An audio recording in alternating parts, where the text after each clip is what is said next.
Hello YouTube. I want to do a little bit of a video on my Marlin crawler. As you can see, it's not real dirty. I haven't really driven it much or taken it out. But I wanted to do an update. I know a lot of people were asking about the drive shaft. And the plastic drive shafts that came in these are the upgraded drive shafts. They have metal ends, and it's not just plastic here, the metal universal joint or whatever hooks into. It's got a pretty much like this, but it's over molded with plastic. I put those on that truck because that truck had the stock nylon kit shafts in it, and I twisted them in two, of course, and I was going crawling, and I didn't have this truck quite finished yet. It's still not really finished. I've got to do some other things to it, but I wanted to go crawling. I wanted to take that truck to see how it did. So I swapped the drive shafts over out of the Marlin into that one, and I ended up twisting them in two. Now, the failure point wasn't the ends of the drive shaft where they normally twist here. It actually twisted and broke up through here on the drive shaft. Now, I'm sure you can tell that this truck and this truck, there's a height difference. And being, 1.7s on the IROCs versus 1.9s with the groundhogs, and the different suspension that I've got done to this truck, it sits a little higher. So it had actually pulled the drive shaft near its point. There was only about that much sticking into the drive shaft from this part. So what happened is I got the front end bound up. I hit the throttle trying to get it to pull the front end up over a rock, and it cracked it down through here. Now these are metal drive shafts, the same as in the Marlin. I bought some cheap ones off of eBay just to try them out. I may do a review if anybody wants to know how they performed. Several of them, I mean, it doesn't matter the seller. They're all pretty much the same style drive shaft. These were ordered off of eBay, and so were these. I haven't tested any of these out yet, so I'm not sure of the durability, but I should be testing them out. Tomorrow's Christmas, so probably the day after I'll go take the trucks out. Me and a couple of friends will probably go hiking or something. But the drive shafts, I think, would have survived if they hadn't have been pulled so far out of the outer tube, because like I say, only about, I don't know, 7/16 to half an inch maybe was in there. So I think when I got the front end bound up, there wasn't enough in here grabbing. So it was just maybe a mold seam or something through here. I guess just the stress of it popped it. So only the front one broke. The rear one was still fine. I don't have them to show where they broke at. I actually took them off of the truck, and one of my machining friends said he wanted to try to make some of them. So I gave them to him, see if he could make a few copies, or not really copies, but just to get the measurements and try to make a different style of drive shaft for me, just to have something to do over the Christmas break from work. But so far, both trucks, I've driven this one a little bit. I put different tires on it because I was running wideners, because the wheels tire combination on this truck at full turn will hit the leaf spring on each side. So I had some wideners put on there, and with these wheels you have to drill them out to get the wideners put on, and that truck needs wideners as well. I'm gonna have to, as bad as I hate to drill those Ballistic Fabrications wheels, they're gonna have to be drilled so I can run a widener, because those hit as well with the stock axles. stock hexes. So I'm going to drill those. I'm going to drill these and run a small widener. I wouldn't need much, I don't think, on this. Maybe a 3 mil, maybe 5 mil, 6 mil maybe at the most. I don't want the tires sticking way far out of the truck.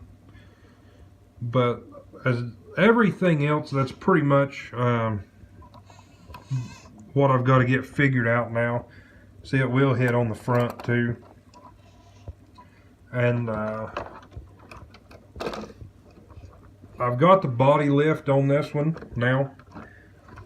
RC 4-wheel drive sent me a new body lift since the one they had sent me wasn't drilled and tapped. Or it was drilled, but they'd never tapped it. So it doesn't rub on the corners of the fenders anymore. So that's taken care of. I may end up dropping the body down one hole if it'll fit without rubbing. I'm just afraid, it'll flex once the springs get broke in better. It'll rub on the back. The front, I don't think I'll have any problem because they tuck, the tire will tuck under. If it's flexing out pretty hard and I'm having to turn the tire, the servo's probably not going to be strong enough to turn it if it's bound that bad. I haven't changed the servo out on this one. This truck, I believe, has the blue, yeah, you can't really see it up in there. Maybe I can turn it around and get better light on it. The blue 20 kg from eBay. I bought it just to try, see how I liked it, see if it done well. It's okay. I'm sure there's better servos out there. I'm sure there's something better I could have put on it. I will end up upgrading it in the future, I'm sure.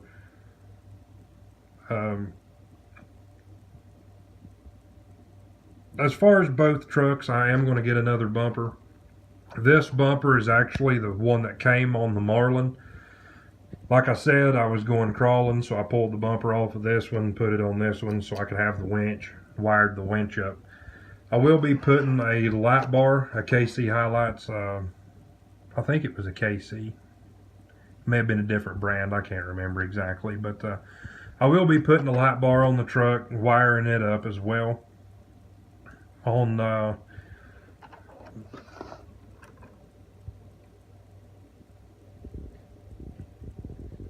pretty much, I mean, I don't really have much else to say, I guess.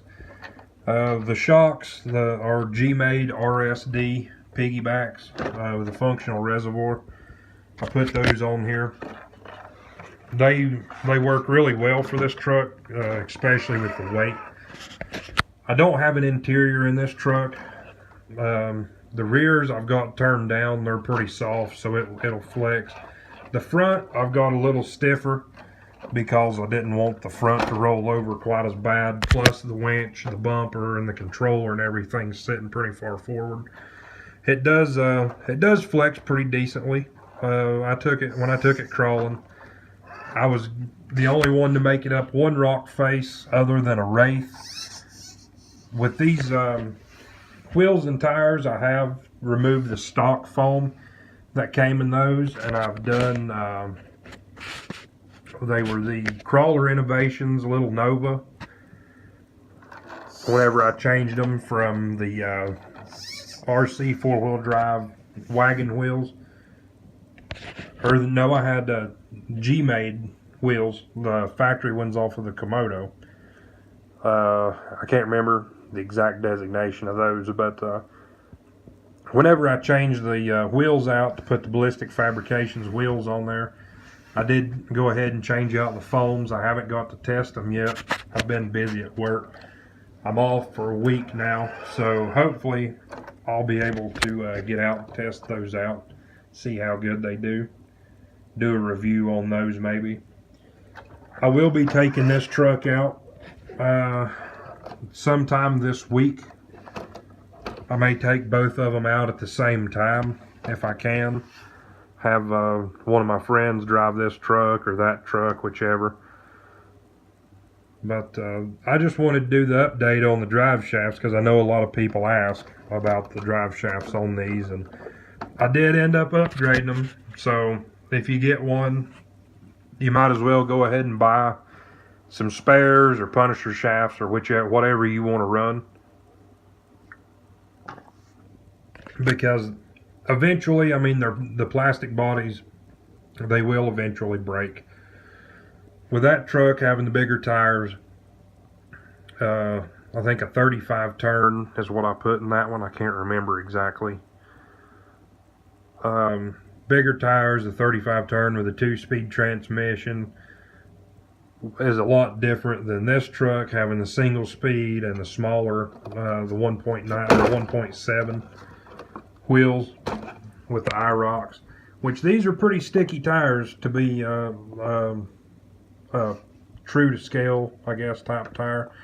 The groundhogs, they're fairly sticky too, but they're more of a mud type tire. They did well in the rocks. I liked using them. I'll probably end up buying another set to put on another vehicle. I plan on building another kit truck, and this time I'm going to run the Tamiya F350 body. I'm going to do a build on one of those. I don't know if I'm going to link it or leave it leaf sprung. I'll probably link the front and keep the rear leaf sprung with super softs. But thank you guys for watching. Comment, like, subscribe, share, whatever you want to do. I don't try to push this channel. I just try to be informative and try to help, with any questions anybody may have. If you've got any questions, feel free to ask. I'll try my best to answer anything that you have a question about. If I can do some research for you, help you out, I'll do it. Whatever gets more people into the hobby. It's a fun hobby. It's time consuming sometimes. Sometimes you got to spend quite a bit of money. Sometimes you get lucky and get one of these trucks and run it for years and only have to replace 1 or 2 parts. But just get out, have fun with the hobby. If you've got any questions, feel free to comment. I always try to reply to every single person that comments. So don't be shy. Don't feel like your question's dumb. If you've got a question, ask it. I'll do my best to answer it. If I can't, maybe somebody else that watches this video can answer it before I can get back to you. Everybody have a great night. Happy holidays. Take care.